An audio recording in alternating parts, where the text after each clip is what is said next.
Yo, what's up everyone? Now you can use your phone hierarchy buttons as a Google Assistant button. You have seen on Samsung got a bixby button, Pixel got a assistant button which is Google Assistant literally. So if you want and like that idea, you can have that on your any Android phone. So for doing that, just simply install Button Mapper from Play Store. It's a free app, so you don't need to pay anything. It's completely free. So after opening this application, you can see all your button list. If you have any other buttons, you can simply add that.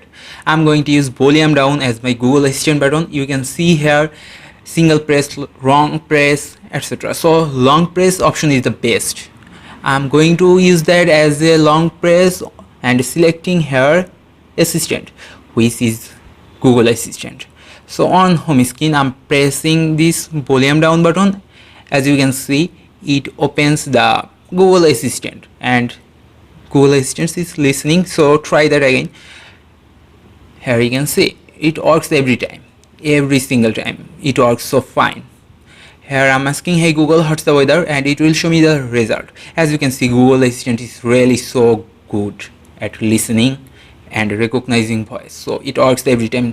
And the best part, if I press and hold down the volume button again, it will works like a conversation. It won't reopen the applications. It's just a continuous process. So that's the best part, and you will feel that you are having the Google Assistant dedicated button because it works like that. You won't face any ads problem or any kind of bugs. It works every single time without facing any problem. And if you just simply single press, it will decrease your volume. So every single time it works so nice.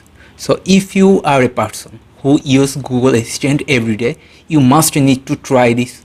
You will enjoy it a lot. So hit the subscribe and like button and comment below you are going to use it or not. And also I'm leaving the application download link in the description. So that's it. Thank you guys for watching and peace out.